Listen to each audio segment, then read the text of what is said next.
everyone. Welcome to my presentation on problems in corrections, a focus on mental health treatment in the prison system. My name is Kelsey Beck and I will be hosting your presentation today. So I wanted to start out by saying I did a focus on Colorado State Penitentiary. I wanted to focus on a specific prison so I can give particular information which happened in this prison as well as general information for the U.S. So a lot of the particulars of this case in this prison relate to a lot of other cases in the U.S. So it can give some insight there for you. We will now start with a history on this particular penitentiary as well as giving some broad information on happenings in the U.S. With this timeline that I made up for you. In 1871, the prison was first established under the name Colorado Territorial Prison. In 1890, this prison was required by law to have facilities to treat the mentally ill patients. Although they were required by law, they did not provide the services needed because they had little to no resources or funding. In the mid-1900s to 1980s, there was little to no treatment available still.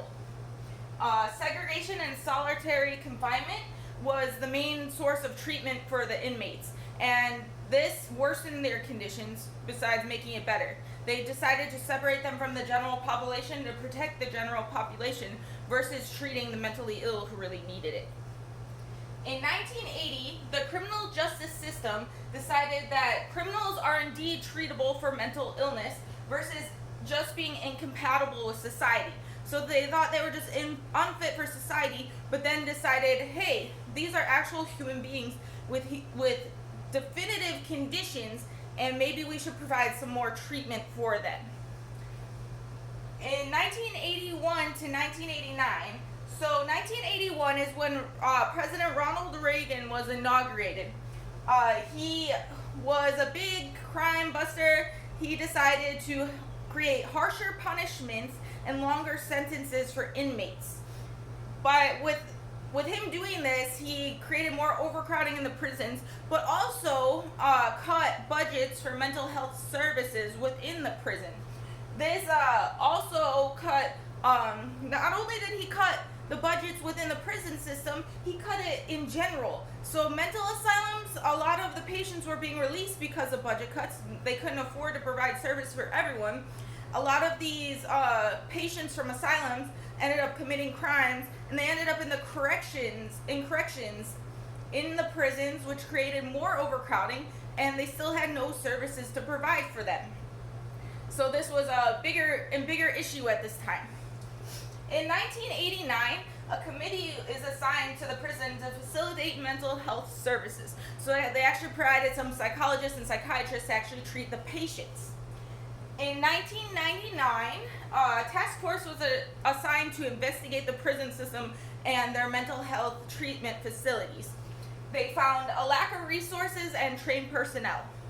With this, they created a total of 3 bills that were enacted.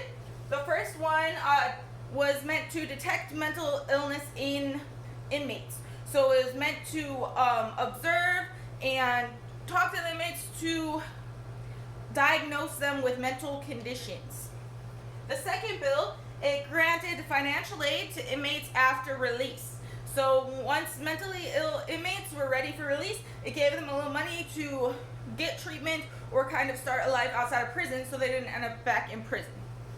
The third one provided experimental community-based treatment to patients. So when they got out of prison, or were in prison, they were provided some mental health services. In 2013, however, even with these services provided, the majority of inmates in solitary confinement were mentally ill still. So as of today, the problems and concerns that we have, in general, the amount of prisoners with mental illness is still very, very high. So in general, in prison, the amount is very high. Prisoners with severe mental illness are not allowed to be placed in solitary confinement. However, the definition of severe mental illness versus moderate mental illness is very narrow, so only a few people are exempt from this. And then also, many are re-diagnosed as moderate versus severe, so they can place them in solitary. There are just too many prisoners for the amount of funding that we have to provide treatment. The prisons are overcrowded. There are just not enough resources for them. So they end up overcrowding prisons without treatment, and their conditions worsen. Solitary confinement especially worsens the conditions for people with mental illness. If they have a mental illness, solitary confinement makes it worse, especially when they are not given treatment while in solitary confinement. Upon release, there are little to no programs available for aftercare for mentally ill prisoners. So what happens is they're released and they end up becoming re-offenders because there's no treatment for after prison. So they end up committing the same crimes or even different crimes because they did not get treatment for the illness that probably put them in prison. So from the beginning of the timeline to today, it seems like a lot of the issues are exactly the same. Too many people are being placed in solitary confinement as a way to treat them, and it's not a real solution to the problem. How can we fix this problem?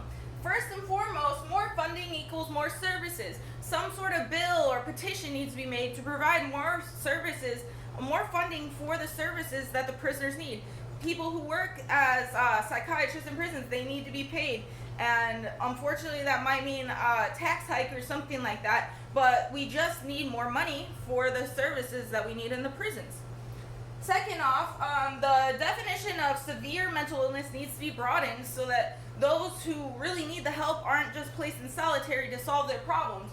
A main solution to troubled inmates should not be just placing them in segregation. It should be to provide them with mental care, so maybe we can prevent them from going back to prison, and that would also solve a major issue of overcrowding in prisons. All in all, a lot of prisoners don't seem to be treated with the same status as those outside of prison. Yes, they committed a crime, but they're still human beings, and I feel as if we need to give them better treatment while they're in there, and maybe that can make it so they're more productive citizens in our modern day society. Well, thank you for listening. Again, my name is Kelsey Beck, and thank you for listening to my presentation on mental illness treatment in the correctional